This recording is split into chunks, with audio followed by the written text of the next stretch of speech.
Have you ever felt? Are you listening? Damn.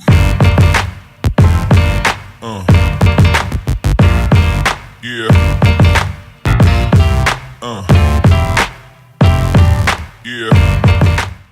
Good evening YouTube, welcome to NSJC Vaping. I am Perry and this is Mark. What's up guys?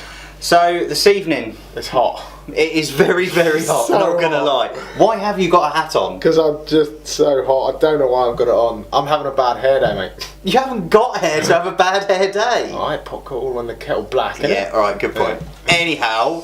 Yeah, there's so, a reason why we're here. Yeah, there is a reason why we're here. And that's to take a look at this little kiddie. What is it now? It is the Vaptio C2 starter kit, and I've got to say, myself and Mark have been using these for Mark a little bit longer, me the last couple of days, and I've got to say, not to spoil too much, but it is a great little starter kit and a tube, so it is, yeah, I quite like it. There's a lot to speak about, guys, so we're going to jump down, we're going to open one up for you, and we're going to talk about it like we always do. But there is a lot to talk about. There is a lot to talk about. There is. Definitely. So without further ado, let's get that box open. Let's rip in and have a look.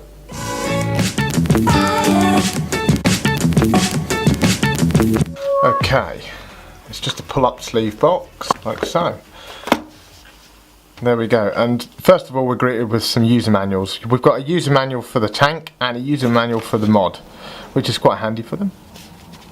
Put those to one side. Next we've got a nice little card here. This basically tells us how we're going to juice up our coils and prepare our coils ready for vaping. So that's nice that they've included that. And last but not least, we've got a certificate of inspection. And this passed, which is good. So the next thing that's staring at us is the mod itself. Just going to pull it out. Set it to one side. See what else we get. So underneath here we've got two core heads and a charging lead. We've all seen charging leads. We know what they're about.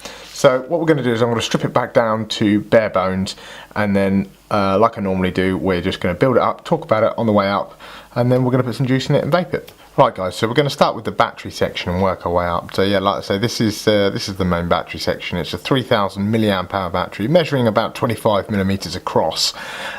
Pretty self-explanatory. We've got a USB charging port on the back and a nice button. It's not a rattly button, which is good. And it's a very simple device to use. It literally just has 5 clicks to turn it on, 5 clicks to turn it off. So 4, 5, the light will flash. And then obviously when we want to fire, and then when we want to turn it off, 1, 2, 3, 4, 5, it's going to flash and it's going to turn off. So just taking a quick look at this deck, it's quite nice. It's got quite a nice sort of like polished section at the top. Got a nice sprung loaded 510 in there. Threading's really smooth on this. The finish of it's kind of weird. It's kind of like a matte finish, almost like a rubberized kind of finish. It's really nice actually. I think it might be a bit of a greasy one, especially if you get e-liquid all over it, but you know, it's certainly been quite pleasurable to use. So next we're going to take the airflow control ring and we're just going to screw that down like so, just nip it. Talking about the airflow, we've got airflow both sides, as you can see there, and yeah, basically the airflow will move all the way around and stop. So you can pick and choose exactly where you want it to be. It's quite stiff to begin with. It does loosen up. Once there's a little bit of e-juice in there, it does tend to loosen up a bit. It doesn't loosen up to a point where it's just spinning, which is really good. The next thing we're going to want to do is we're going to take our coil. So let's pop our coil out. These coils are O-ringed at the bottom, O-ringed in the middle, and an O-ring at the top. This literally just threads into place like so, all the way. We would just want to get it so it's just nipped down and it won't go any further, just like that. I'm not going to be filling it up quite yet, but next we're going to take our chimney section, and our chimney section just screws down on top like so. Okay, and then last but not least we have our top cap. But before I do, I just want to talk to you a little bit about what I've got right in front of me. So this device, I've been using it for a little while and I really like it. It's a really nice device. It's a really nice thing for me, for like a break from the norm. like a tube style mod with a tank on the top. My only concerns really is the first biggie. It's a 4mm tank, so it's not TPD compliant, which is a shame. I kind of would like them to do this mod TPD compliant. That way it's going to be better for them, because they're going to be able to push it out to the shops and retailers around the UK, and they're going to have no problem at all selling this. And one of the biggest features, I can't think I've seen it anywhere else, is this like disc. And what it is it's like an anti-leak, so you can fill your chamber up and you can turn it upside down. When we're back up, I'll show you that this does work. I promise you, it really does, and it's really good, and I like it. You know, it's a good thing, and I haven't really seen anybody else do it, so you know, I like it. And then next that goes on the top is our mouthpiece, and that just nips up. Now our mouthpiece also controls adjustment for our wicking. So basically, when we want to fill this up, you're going to grab hold of this rib section, you're going to grab hold of the top section, you're going to unscrew it. And by unscrewing, the first thing it's going to do is shut the vents off to your coil. Once it's shut the vents off to the coil, it locks in place, and then you're able to take the top cap off. So you can fill it, and then you're not going to get any flooding. Once you've filled it up, you can screw the top section back on, and then it will open up the chimney sections, and when they're fully open, that's it, you don't need to go any more. And it's been really good with me. You know, I've had a few little leaks from it. I think it's just where it's weeped down past one of the coil heads, but nothing major. You know, I haven't had juice pouring out. It's been really, really good. So we're going to put some juice in it. We've already got 2 on the go at the moment, so we're going to talk to you about them and just give you our final thoughts on the C2. So there we have it. That was the unboxing and the teardown of the C2 starter kit. I really like it, and the reason why I found that I really like it, I've not really had many tube style starter mods before. I've used the Smock and I've used the Aspire, but I've never really purposely used them. You know, put everything to a side and just used it as a starter mod. I think straight away, one of the biggest concerns that I have with it is the fact that it's just not TPD compliant. Yeah. And unfortunately, as much as I don't like the way that the TPD has gone, it is what it is.